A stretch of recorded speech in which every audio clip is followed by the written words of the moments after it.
tracks, stats, and facts.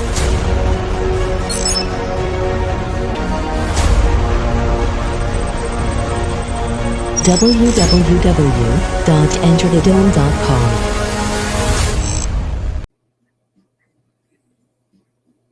Good people, what's going on? Welcome to episode 26, the Dome Podcast. As I say each episode, thank you for the support so far. We still new with the Dome Podcast. I've been around for a while, but the podcast is still new. 26 episodes now today. And hey, man, hope everything is well with you and yours. Let's get into it. Look, in hip hop, in all of music, but we're talking about hip hop today.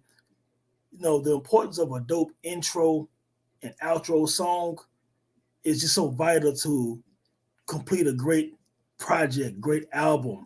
And a great intro starts the journey, starts the story off, and sets the mood, sets the tone. You know what I'm saying? It puts you kind of in that frame of mind where you can kind of focus on where is this project going, or where is this MC, or where is this group going.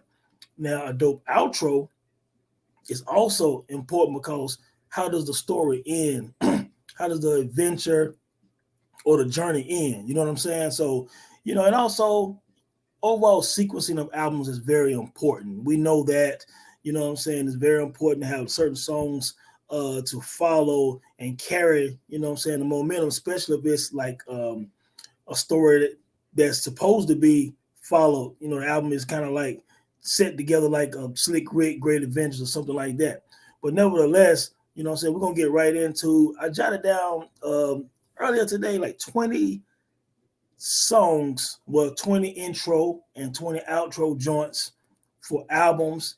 Certain albums have great intros and outros, and some albums might have like one, like it might have a great intro, but the outro might leave a little to be desired. Then you get lucky and an artist or a group put together a dope intro, sequence great, dope outro, and you kind of feel satisfied at the end of the project. So I'm going to start with, this is not really in order, you know what I'm saying? But this first one I did debate before a long time ago on enterthedome.com about it being maybe the greatest album for intro and outro. And that number one would be Tribe Called Quest, the Low End Theory album, dropped in 1991. I'm in high school. Of course, I love the debut, People Instinctive Travels. And, I had Bonita, Can I Kick It, etc. It's like, wow, that's a great start. The source even gave it, a 5-mic rating. But Q-Tip and Tribe came back with the Low End Theory, and it was just on an entire different level. But what stood out for me, outside of it being a landmark album, one of the greatest albums of all time, you can debate if it's a top 10 album, top 5 album, whatever, was the intro and the outro to the Low End Theory. The intro track is Excursions. You know what I'm saying? So you start the album with Excursions. And if you remember Excursions, I'm just going to blurb a few things. When Q-Tip said, back in the days when I was a teenager, before I had status and before I had a pager, you can find the abstract listening to hip hop. My pops used to say it reminded him of bebop, you know what I'm saying? Something to that effect. And it just, the whole Excursions song is just a beautiful way to start an album. But then you end the Low End Theory with Scenario. You know what I'm saying? Scenario, you can argue top 5 posse cut. I think it's a legit debate that Scenario is a top 5 posse cut. Some might even say it's number 1, but it's definitely somewhere close to the top of this list of posse cuts. It introduced the solo career foreshadowing of Busta Rhymes. I think Chuck D named Busta Rhymes. I think Dr. Dre said that when he heard Scenario, he said that dude right there, Busta Rhymes, will be solo. He will be a star. I mean, the rest is history. Busta Rhymes just, he killed the song. He always thanked the Tribe for that opportunity or whatever. Leaders of New School was still part of the little brother of Native Tongues and what have you. But yeah, that's what it did. You know what I'm saying? So Tribe Called Quest, the Low End Theory, Excursions, and then Scenario. At one point, I thought it might be number 1. You can always debate that as far as the best intro and outro. It's definitely for me up there. Tribe is my favorite group, but I'm trying not to be biased. But that's kind of where I stand with that. I jotted down number 2, and again, this is no order. Kanye West, the graduation album. I know some people talked about Late Registration and College Dropout before on Twitter when I kind of had somewhat of a discussion about this a long time ago.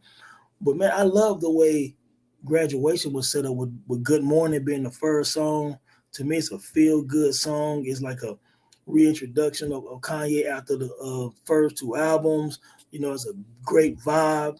It showed kind of where he was at to me at that time. Because one thing about Kanye, like a few very short list of artists in music, period, is each album is kind of where Kanye is at his life in his life at that time.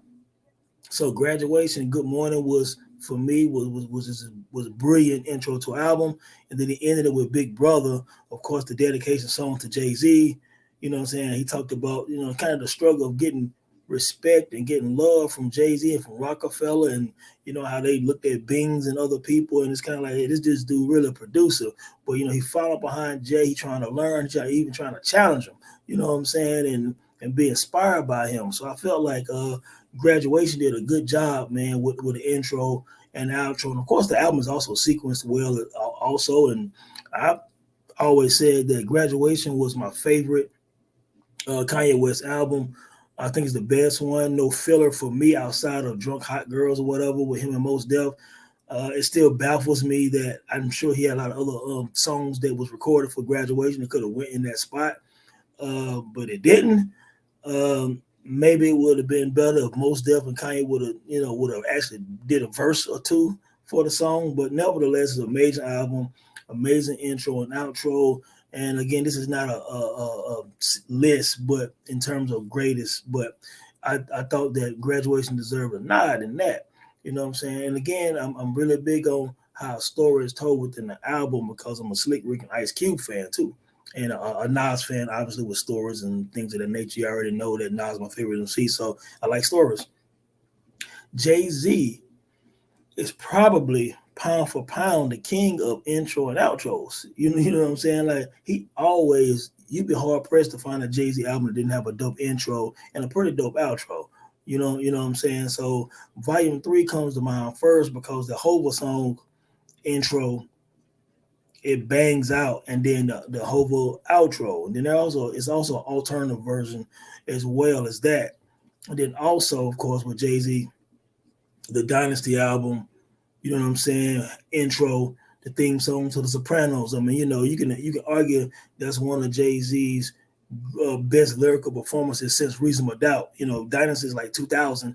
You know what I'm saying? So obviously, I have affinity for his albums in between. I think they're to some degree underrated. You know what I mean? Jay-Z was still spitting, but that Dynasty intro reminded you of the evil Jay-Z or Can I Live Jay-Z, and Bring It On Jay-Z. So from that song to Where Have You Been is the last song on the Dynasty album where him and Beans talk about life without their father or their father's leaving and things of that nature. So yeah, they really went deep into that song. And like Jay-Z always said, do you listen to music or do you skim through it? Jay-Z always dropped jewels on every album. It wasn't just some dope boy rhymes. If you think that that's all Jay-Z was, then you definitely not listening. You know what I'm saying? So that Dynasty is a great intro and outro.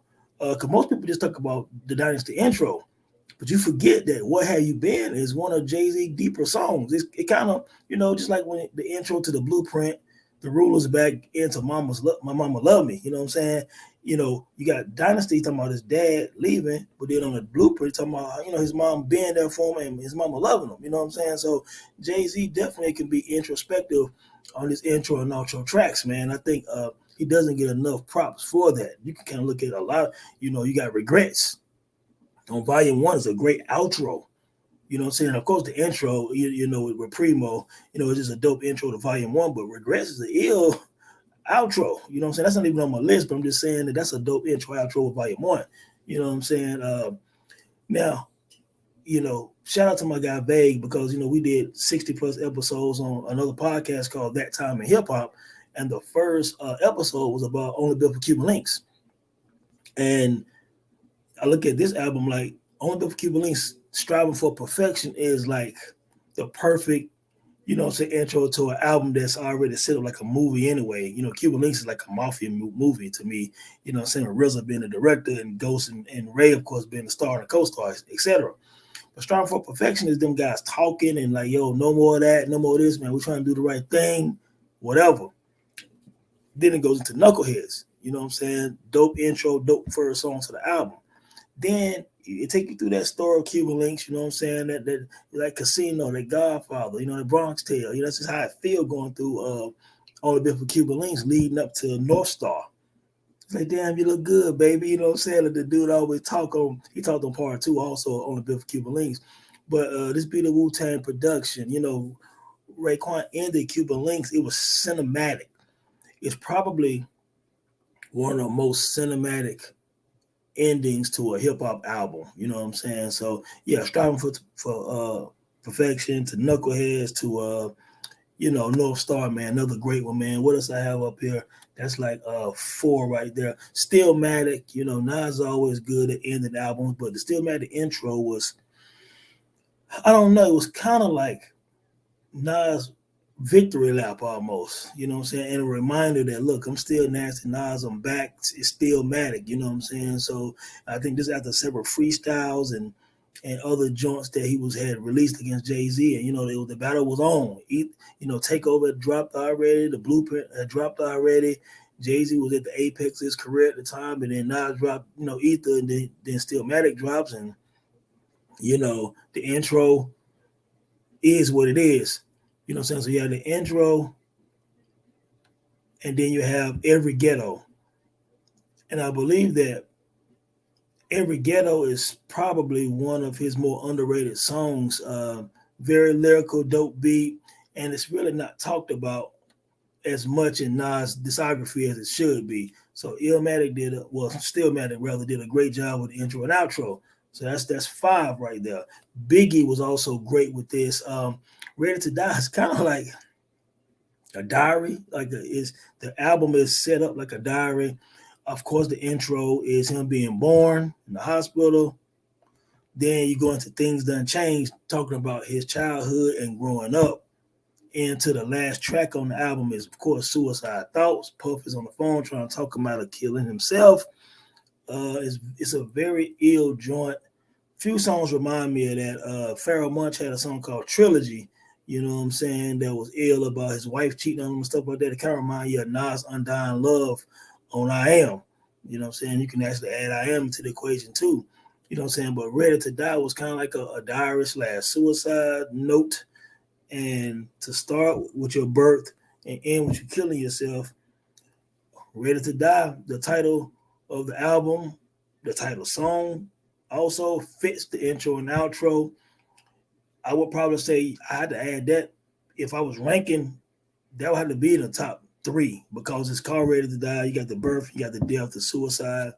You know, you can think about how he looked at life after death, the intro leading up to nobody to somebody kill you. You know, Ready to Die has him as a baby on the cover of the album. Life After Death has him in front of a hearse. I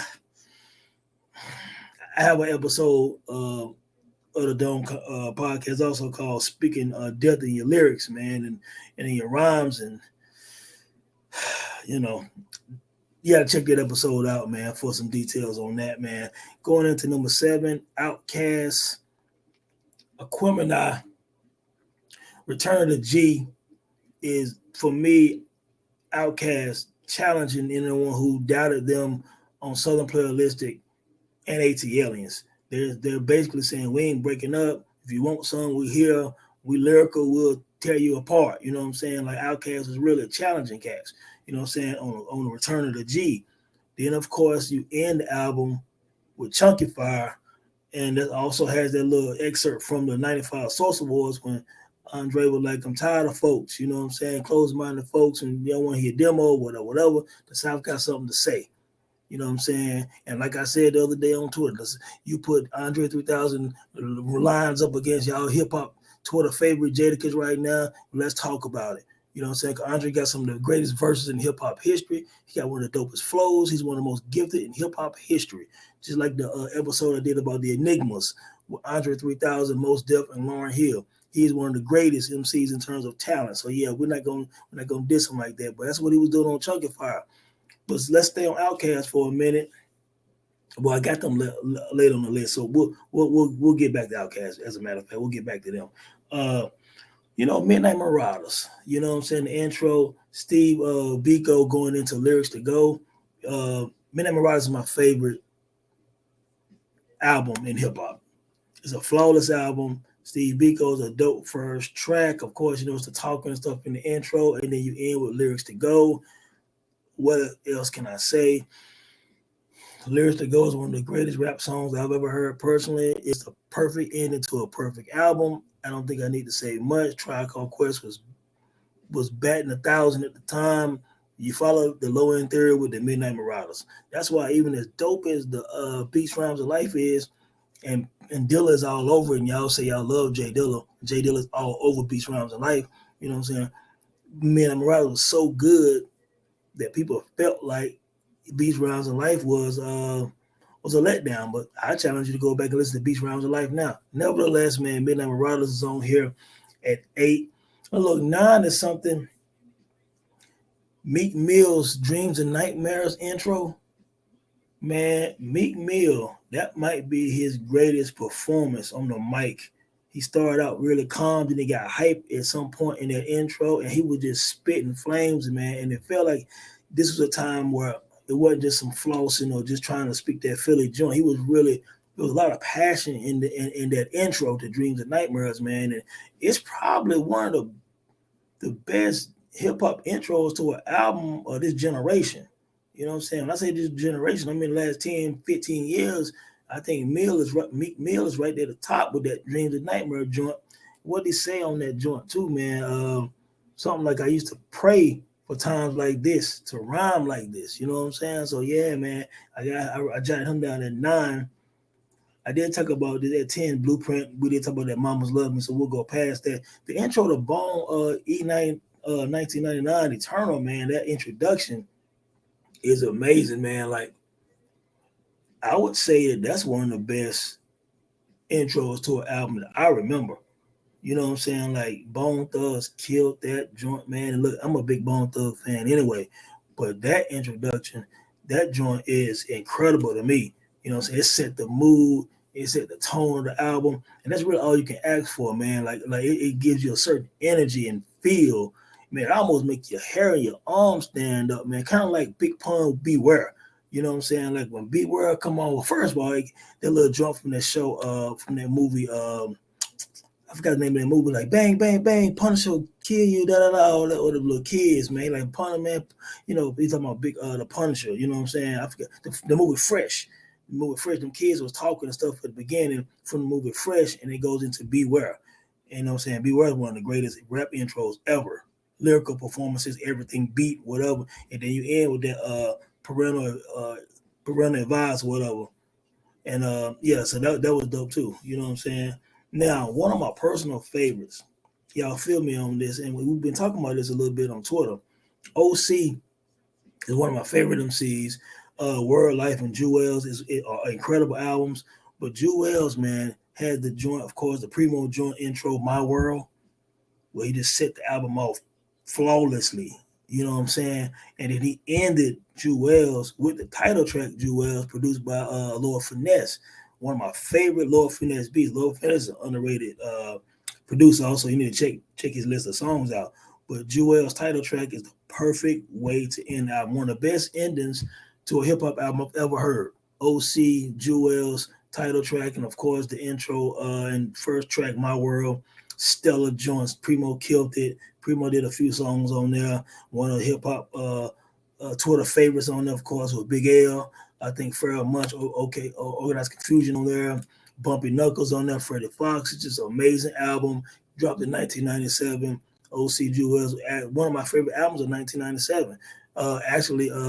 We talk about all of that on episode 2. You can go back and check that out. It's The Disrespect of 1997 Hip Hop. You know what I'm saying? So check that episode out too. Man, what else we got up here, man? We got Machiavelli. Now, coming out to Me Against the World, All Eyes on Me, Machiavelli, you potentially got 3 classic albums in a row. Only a few artists in hip hop history probably has that kind of 3 album run. Of course, you got Outkast, and then you got Scarface, and Ice Cube, and you got Public Enemy, and you got a few people who has Kanye, Kendrick Lamar. There's a few, what I'm saying, who has 3 kind of still albums back to back, and Pac was one of them as well. Machiavelli, of course, aggressive album. He's in battle mode because this is after All Eyes on Me and Hit 'Em Up, and bombing off on the East Coast, even though he was doing One Nation with Buckshot and Greg Nice, and he was trying to give a Good Mob and Outkast. We know that he was working with a lot of people on the One Nation album, but he was bombing on everybody else, and speaking of that, the first track after the intro is Bomb First. Bomb First is an aggressive track. I mean, it's a dope intro to the album. It sets the mood, the tone. So you can tell Pop was in war mode. And then he ends that joint with, to me, his best diss song ever is Against All Odds. Now, I've talked about this on Twitter before. Against All Odds is better to me than Hit 'Em Up, and it's better than a lot of his diss songs they was throwing at people. You know what I'm saying? Against All Odds, for me, he was focused. He named everybody he felt like he needed to name. He bombed on Nas, Puff, Big, De La Soul, Tut, and Jimmy Henchman, and what's your boy name? Haitian Jack. Haitian Jack, everybody. You know what I'm saying? Then he said, y'all said, don't start a war so I get my money right. He said, I got my money right and I want war. And at the end, you heard the machine guns and boom, boom, boom, boom. So you got Bomb First, and you got Against All Odds, man. You know what I'm saying? So I think the energy started a certain kind of way, and it stayed for the most part throughout. You know what I'm saying? Then it ended aggressive the same way it started. So you probably have to say Machiavelli is one of the best albums for an intro and outro, keeping that same energy. I would rank that very, very high. Also, maybe even the top 5 of intro and outros. What else I got? With Doggy Style, G-Funk to Pump Pump. I just, it's not a story per se, but I do like the vibe. I mean, it's a dope intro song to a album, and then Pump Pump. I mean, it's a great ending to, and it got good energy and stuff ending Doggy Style. And I think that Pump Pump was so good as an ending, it made you wish there was some more songs on the album. You know what I'm saying? And just for perspective for some people who might be a little younger, the way if you grew up on, 50 Cent's rise with Get Rich or Die Trying, how he absolutely took over hip hop. Well, imagine literally 10 years prior, because I want to say that was 2003-ish or whatever when 50 did that or whatever, so a little more than 10 years prior or whatever. Snoop did the same thing with Doggy Style. It was so large. Gangster rap was a lot different at the time. See, Reverend Calvin Bus and C. Dolores Tucker and a bunch of people was boycotting Doggy Style for the album cover, the content, everything. People were buying, entities were buying Doggy Style and driving tractors over it. You know what I'm saying? You can go and YouTube and find out it was a big thing, and Snoop was the biggest anticipation in the history of hip hop. You know what I'm saying? And Snoop became like the guy in 1993 hip hop.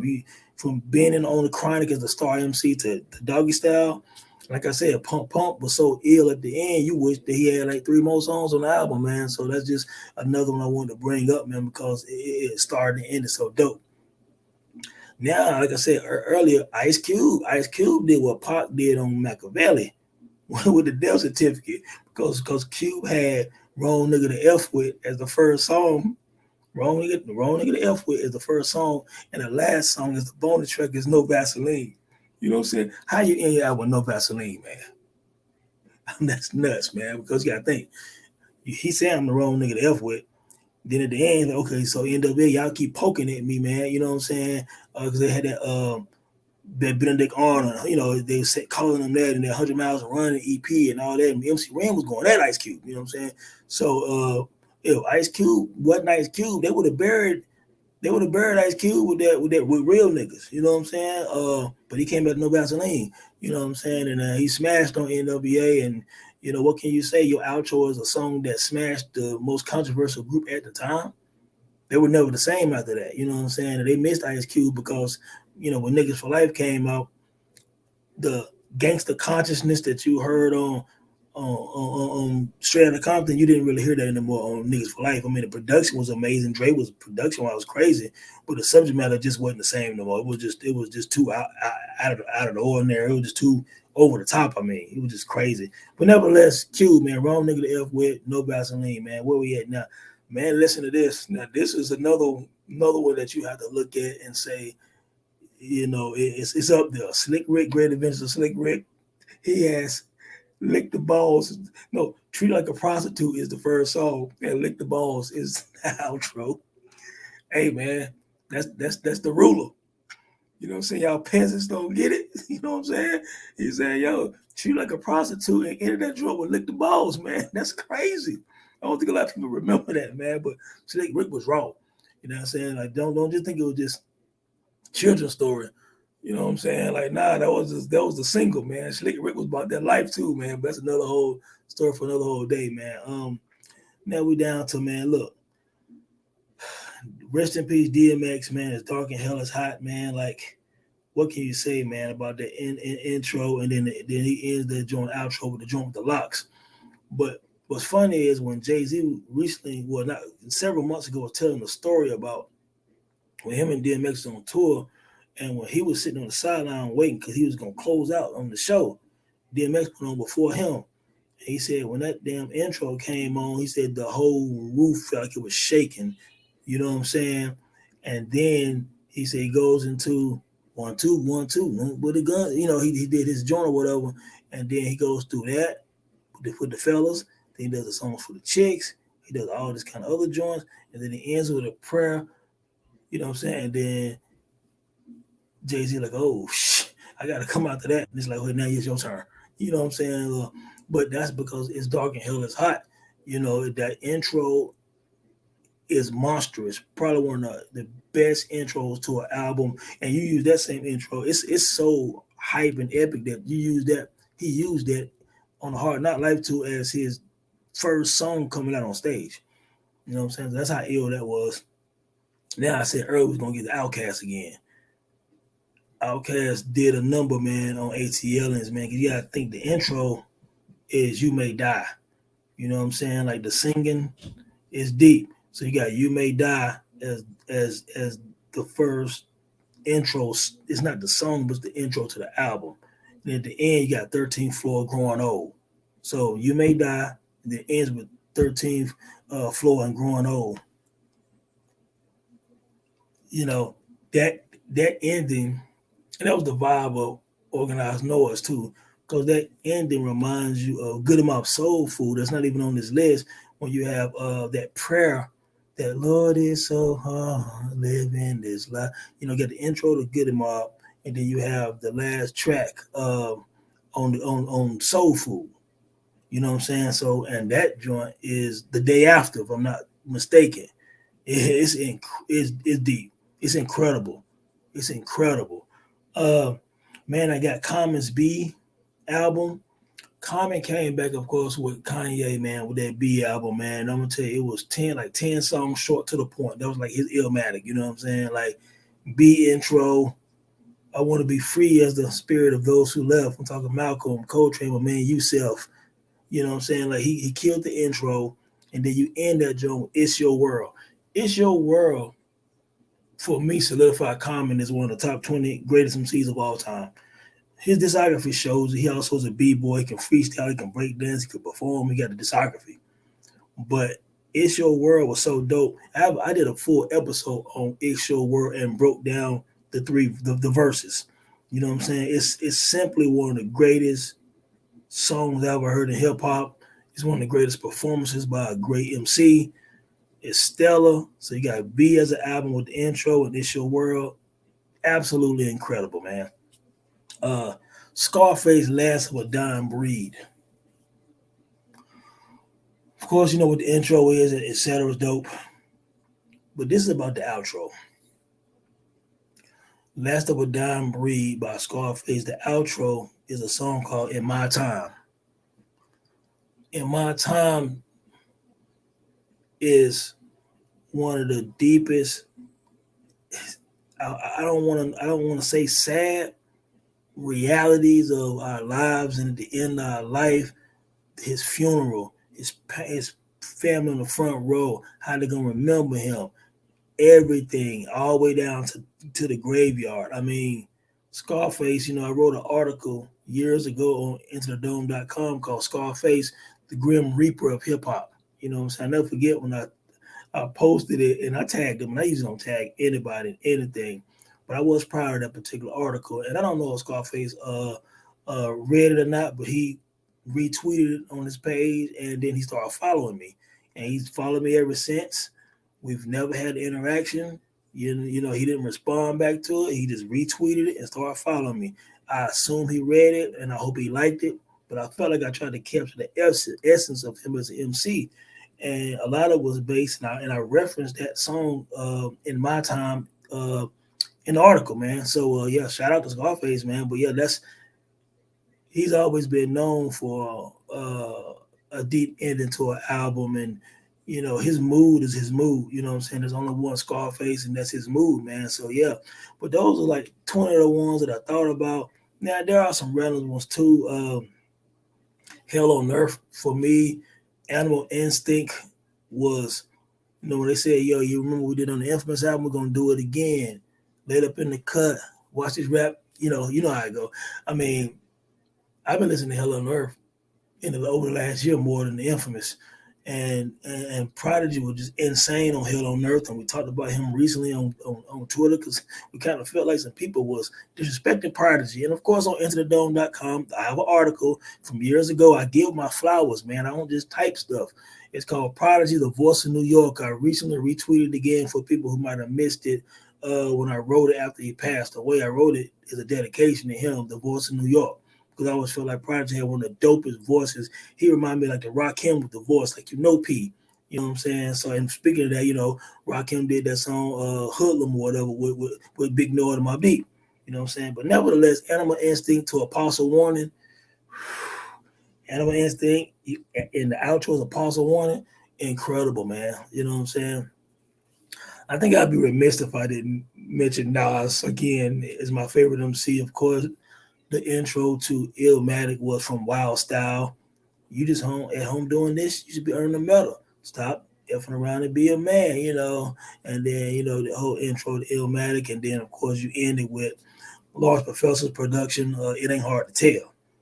You know what I'm saying? So, of course, that's dope. What's some other dope ones, man? I think Black Star had a dope intro and outro. Kendrick Lamar has had some. Of course, Kanye has other ones. Outkast has more. I think T.I. Paper Trail was the last song, Live in the Sky. Don't quote me on that. I'm not sure. I'm just thinking out loud right now. I didn't know if it was. But yeah, what do you guys think, man? What's some other dope intros and outros that I might have missed?